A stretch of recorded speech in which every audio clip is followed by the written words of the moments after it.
congratulations, you're starting a new survey for your study. And then suddenly you start to feel a little bit unorganized. You don't know what's interesting versus important. And you really need a source of truth for you and your team. Don't worry, I have something for you. Hi, I'm Rachel, the founder of Lacuna Global. With over 10 plus years of experience, we help investigators solve their research, project management, and operations challenges. Working with research teams over the past 10 years, I've seen so many start surveys and then over time, especially with longitudinal ones, lose track of why they added a certain measure or the changes that they made. And these all cause setbacks in publication and sharing data. This is why I created this tool, the Signature Survey Planner and Tracker. I'm going to walk you through how to use it now, but it's only as useful as you make it. So I encourage you to download it and edit it as you see fit for your team. Let's get started. Great. So let's jump into the tool. Here on the main page and first tab is the summary page. Here is where you can include your surveys if you have multiple, whether or not they're IRB approved, their approval date, whether they've been translated, and hyperlinks to both the final version of the Word document and to their data dictionary. Down here is the section that I really use for planning and organizing. I find this to be a great place to start when you are trying to determine whether to include a measure, if it's interesting and important or just interesting. And typically I have people write down all of the measures that they have and that they're thinking of including, fill out this table and then edit from there. So in this table, you have your measure name, eventually the order you want them to be in the survey, the key goal or justification. So for example, your primary or secondary outcome, or say a mediator, moderator, covariate, whatever, the number of items, the time point if you have a longitudinal survey, and any high-level notes that you have for these. Again, this will help you after you get everything in. You can look at the total number of items down here, 31. You can determine whether or not that fits in with the time that you think that your participant wants to take doing the survey. Seeing the total number of items can really help you determine what are the most important measures to keep and which ones you don't need to keep. Over here are just the key changes over time. You can write in the date that you made the change, the description, and the justification for the change. And we'll jump into this on the second tab as well.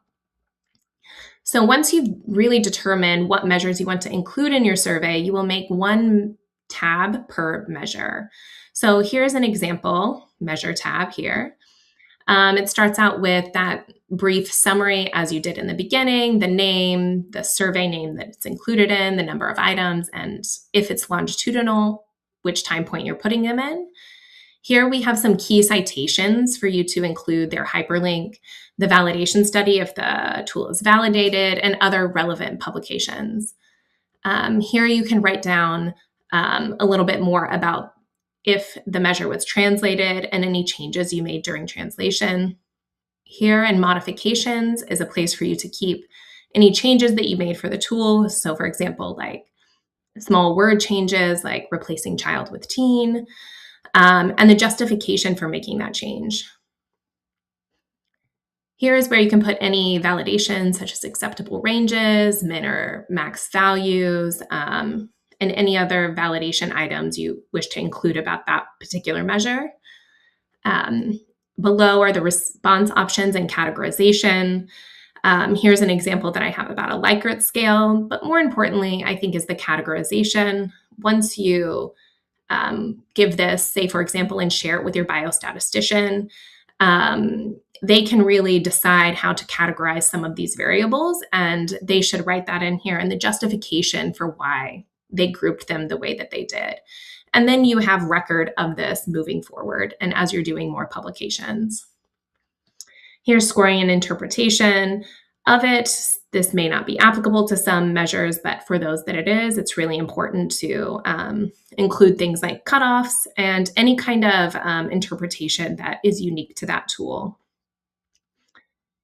Here is further justification for why you're including it. You did put that in the summary, but here is really a more detailed description of why you included this tool and why it is important for your research. Below, you can do an example table, figure, or statement.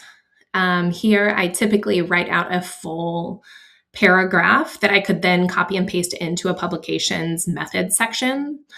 I also will include, if there's a particular way that I'm thinking about analyzing data or presenting it to someone, I can use some examples, tables or figures, and then change them over time.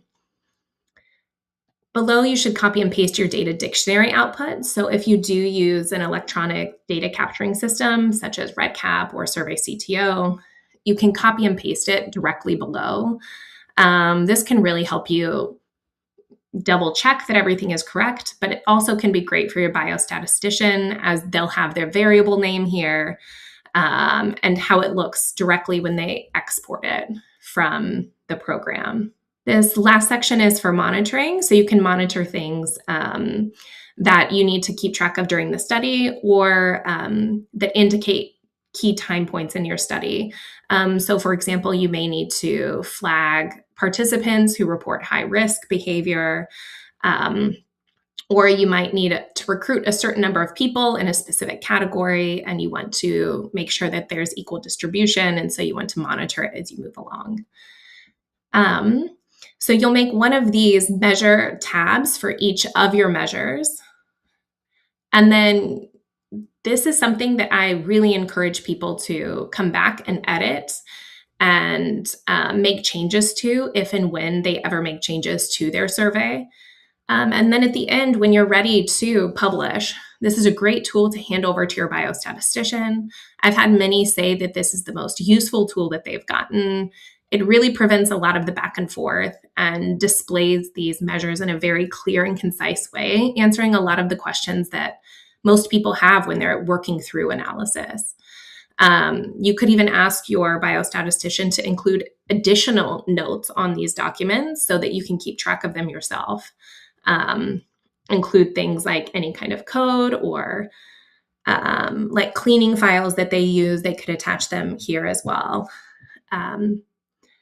Not only that, but when you are writing your publications, this can be a great way to hand this over to a master's or a graduate student or a doctoral student to take and really help write the methods section, because they have all of the information they need.